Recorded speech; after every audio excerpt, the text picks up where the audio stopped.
At the beginning of the movie, we are introduced to a sister named Elisa, who is seen walking through a forest path while leading her donkey toward a convent. As soon as she reaches the convent, another sister named Flora approaches her and questions her suspiciously, "Where were you last night?" Elisa smiles and casually replies that, just like always, her donkey had run away again, and she spent the entire night searching for it, which is why morning arrived before she could return. Flora looks at her doubtfully and says that she locks the gate properly every night. So how does the donkey keep escaping? Just then, the convent's gardener Leo passes by and greets them with a "good morning," but both sisters scold him and send him away. Soon after, all the sisters gather inside the church for their morning prayers. Once the prayers are over, the convent superior, Sister Maria, sternly asks Elisa where she was the previous night. Elisa repeats the same excuse about her donkey running away. Hearing this, Maria grows suspicious. Why does this donkey keep escaping again and again? On the other side, we are introduced to another sister named Jenny, who is sitting in her room sewing. Her expression clearly shows that she doesn't want to stay there. She feels trapped by the strict rules of the convent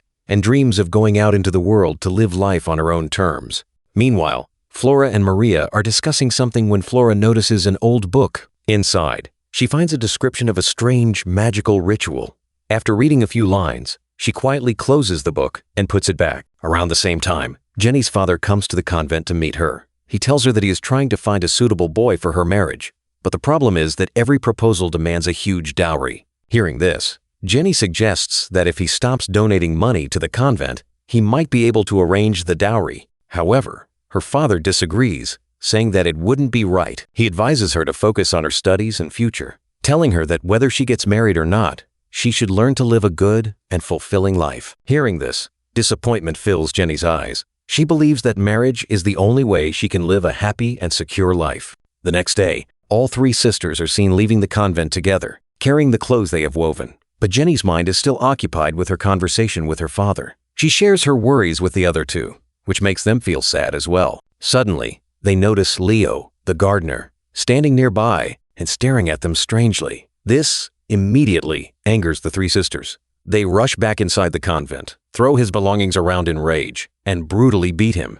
After that, they order him to leave the convent. Elsewhere, we see Father Thomas, who is taking the sisters' woven clothes to the market to sell. On the way, he encounters Leo, who folds his hands and apologetically says that he no longer wants to work at the convent. He complains that the three sisters beat him badly and even called him a wild animal. Father Thomas tries to calm him down, assuring him that nothing like this will happen again, and asks him to stay for 3 more days while he goes to the market. But Leo refuses to listen and leaves. The scene shifts to a house a few miles away from the convent, where we are introduced to Lord Bruno, a wealthy landowner, having dinner with his wife Franziska. However, Franziska's attention is clearly on their servant Michael, and Michael keeps looking back at her. From their expressions, it becomes obvious that something illicit is going on between them. That night, Franziska and Michael secretly meet. She complains that her husband only talks big but is unable to keep her happy. Just as the two are about to get intimate, they hear someone approaching. Michael tries to escape through the window, but Bruno spots him. Bruno notices the servant's rapid heartbeat and immediately grows suspicious. Because it is dark, he cannot recognize the man's face, so he cuts a lock of his hair, planning to identify him in the morning. Once Bruno leaves, Michael cleverly cuts small portions of hair from the other servants as well. The next morning, Bruno lines up all the servants, but everyone has slightly cut hair. As a result, he is unable to identify Michael. Still, he realizes that the man he is looking for is extremely clever. Enraged, Bruno threatens everyone, declaring that if he finds the guilty servant, he will hang him on the gallows. He then orders all the servants to get their hair cut short. The following day, while Bruno and Franziska are eating together, Bruno warns her that he knows she is also involved in this betrayal. He coldly states that if he ever finds that servant, her fate will be just as cruel as his. However, Franziska fearlessly replies that Bruno can't do anything and that he only knows how to make big threats. At that very moment, Bruno notices the secret gestures between his wife and Michael and finally realizes that Michael is the servant he has been looking for. Later, while Michael is working, Franziska approaches him and forcefully tries to get close to him again. This time, Bruno witnesses everything from a distance. Furious, he orders his men to capture Michael and bring him to him after mutilating him. Sensing the danger, Michael immediately runs for his life. Bruno's men chase him, but they fail to catch him. Michael runs deep into the forest and escapes far away. Eventually, he reaches a place where he encounters Father Thomas. Father Thomas had been drinking wine on the way, causing his cart to overturn, and his clothes had fallen into a river. Seeing this, Michael helps him by collecting all his belongings. Father Thomas is pleased, and when he learns that Michael has no home, he decides to take him to the convent. That night, after reaching the convent, Father Thomas gives Michael food and advises him to pretend to be deaf and mute, warning him that otherwise the convent sisters would trouble him a lot. The next morning, Father Thomas introduces Michael to Sister Maria, telling her that the boy is intelligent but deaf and mute, and that he will replace Leo as the new gardener. Maria agrees and hires him. From that very day, Michael starts working at the convent. However, Sister Jenny and Sister Elisa are unaware of this. When Elisa sees Michael, she mistakes him for an intruder and runs toward him with an axe, threateningly asking who he is. Just then, Sister Maria arrives and explains that he is the new gardener, Michael, and that he is deaf and mute. Hearing this, Elisa lets him go. Later, Sister Maria informs Jenny that the clothes woven by the sisters were stolen by robbers while Father Thomas was taking them to the market. She expresses regret that their hard work was wasted, but says they now need to increase production. More workers will be hired so that more clothes can be made in less time. Jenny is then shown weaving clothes with an elderly nun named Veo. During this, Jenny's sewing frame breaks. She goes to Michael to get it fixed, but Sister Flora secretly notices her and starts observing her from a distance. Michael silently repairs the frame while Jenny vents her frustrations, saying that she doesn't want to stay there or spend her life sewing. She wants to leave the convent and live her life freely. Michael listens but says nothing, as he must continue pretending to be deaf and mute. Jenny believes that he cannot hear or tell anyone, so she freely shares her feelings. That night, Father Thomas visits Michael's room and asks how his day was. He warns him that the sisters can be quarrelsome, but assures him they won't harm him. He advises Michael to inform him if there's any trouble and to continue pretending to be deaf and mute in front of everyone. On the other side, Elisa is reading in her room when a stone suddenly hits her window. When she opens it, she sees her childhood friend Millie standing outside. The two then go to Jenny's room, where all three drink wine together. After some time, Sister Flora also joins them, and the four begin laughing and joking. Under the influence, they start talking about romance and desires.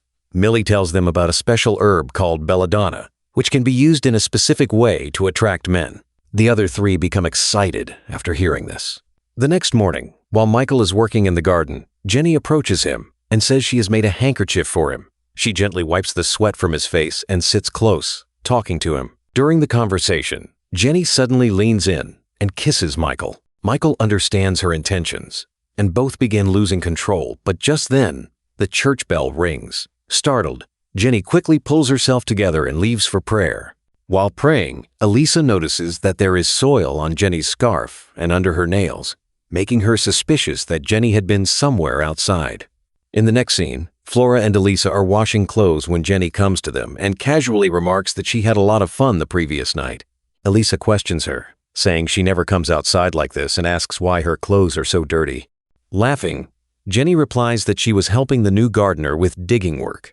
Hearing this, they find it hard to believe, since Jenny had never done physical labor before. From her expressions, Elisa realizes that Jenny is hiding something. Later, Elisa and Millie are seen in the forest searching for the belladonna herb. They boil it to create a thick liquid. Millie then puts a few drops into Elisa's eyes and slightly cuts her finger, smearing a little blood on her cheeks. Unbeknownst to them, Flora secretly witnesses everything. After this, Elisa and Millie go to Michael's room. Elisa pulls out a knife to threaten him. Then both women begin trying to seduce him. Michael is initially shocked and confused by their behavior, but slowly he is unable to resist, and the situation becomes extremely intense. Afterward, both women quietly leave the room. At that moment, Flora arrives and questions them about what they were doing there. They quickly make excuses and leave, but Flora understands that something is seriously wrong. The next day, Head Father Lawrence arrives at the convent for an inspection. Father Thomas and Sister Maria welcome him. Meanwhile, Michael sneaks into Jenny's room, and once again, the two grow close in an intense moment. They are extremely excited, but suddenly Sister Veo enters the room, causing Michael to panic and accidentally speak. Jenny is shocked but quickly regains her composure and starts helping Veo, while Michael hides under the bed. Since Veo cannot hear properly, they narrowly escape getting caught. Eventually, Michael manages to sneak out through the window. The next day, Flora prepares belladonna herself in order to seduce Michael. However, by mistake, instead of putting it into her eyes, she drinks the potion. She then cuts her hand slightly and smears the blood on her cheeks. Meanwhile, Jenny enters Michael's room and confronts him, asking why he lied about being deaf and mute. Just then, they hear Flora approaching. Jenny quickly hides in a corner, while Michael pretends to be asleep. Under the influence of belladonna, Flora comes close to Michael, clings to him, and starts behaving strangely. But as soon as they hear Elisa approaching, Flora also hides in the same corner where Jenny is already hiding. Soon after, Elisa enters the room, threatens Michael with a knife, ties his hands, blindfolds him, and forcefully drags him toward the forest. Seeing all this, Jenny and Flora secretly follow them. This raises a terrifying question. Why is a convent worker being taken into the forest at night? What dark secrets are hidden there? As they follow them deep into the forest, night falls. There, they witness a horrifying scene, several women dancing wildly around a fire, while Michael is tied nearby. Shocked, Jenny asks what they are about to do. Flora recalls a ritual she once read about, where young women sacrifice a human to gain the powers of a witch. At this moment, it is revealed that Elisa had been coming here every night using her donkey as an excuse, and now Millie has also joined her. Just as Elisa and Millie are about to sacrifice Michael, he screams in fear, begging them to let him go. This exposes the truth. Michael is neither deaf nor mute. At the same time, Flora, intoxicated by belladonna, loses control and starts dancing with the women around the fire. This causes panic, and the women flee the scene. A fight breaks out between Flora and Millie, and they begin attacking each other. Meanwhile, Elisa is about to kill Michael, but Jenny rushes in, snatches the knife from Elisa, and saves him. During the fight, Flora hits Millie with a stick and knocks her unconscious. She then wears Millie's clothes, takes the donkey, and runs back to the convent. Upon reaching the convent, Flora starts screaming for help. Hearing her cries, Father Lawrence comes outside, and Flora, gasping for breath, tells him that Elisa is a witch. However, Jenny, Elisa, and Michael also arrive, and Jenny claims that everything Flora is saying is a lie, insisting that Flora is just speaking nonsense under intoxication. Flora argues that it is all true and that strange rituals were being performed in the forest. Enraged, Father Lawrence immediately summons Sister Maria, demanding an explanation. At that moment, Father Thomas suddenly steps out of Maria's room, shocking everyone. Now Father Lawrence fully understands what has been happening inside the convent all along. The next day, Father Lawrence announces punishments for everyone and orders them to seek forgiveness from God. Father Thomas receives the harshest punishment, as he was responsible for protecting the convent. He is sent to a monastery where only men live. Michael is handed over to Lord Bruno, whose soldiers immediately imprison him. Later, the three sisters are shown apologizing to one another, realizing how terribly wrong they were. However, they become deeply worried about Michael, knowing that Lord Bruno will surely kill him. Determined to save him, they secretly plan his rescue. Meanwhile, Lord Bruno throws Michael into a dungeon and tells him that he has tied his wife among wild animals, so she will die a slow and painful death. He warns Michael that the next day, he will face an even worse punishment. After Bruno leaves, Michael begs the guards to release him, but they refuse. A little later, the guards notice a turtle carrying a lit candle and follow it out of curiosity. In reality, the turtle was released by the sisters. As soon as the guards leave, the three sisters rescue Michael, place a dummy in his cell, dress him in nun's clothes, and escape with him into the forest. Elsewhere, Sister Maria is seen meeting Father Thomas, bringing the donkey along. They had fallen in love and could not stay apart. Hearing some noises, they hide. Elisa then notices her donkey and wonders how it got there, but Flora quickly pulls her away. After they leave, Maria and Thomas come out of hiding and realize that the three sisters have successfully freed Michael. Seeing their mischievous act, both of them smile. And with this clever and darkly humorous ending, the story finally comes to an end.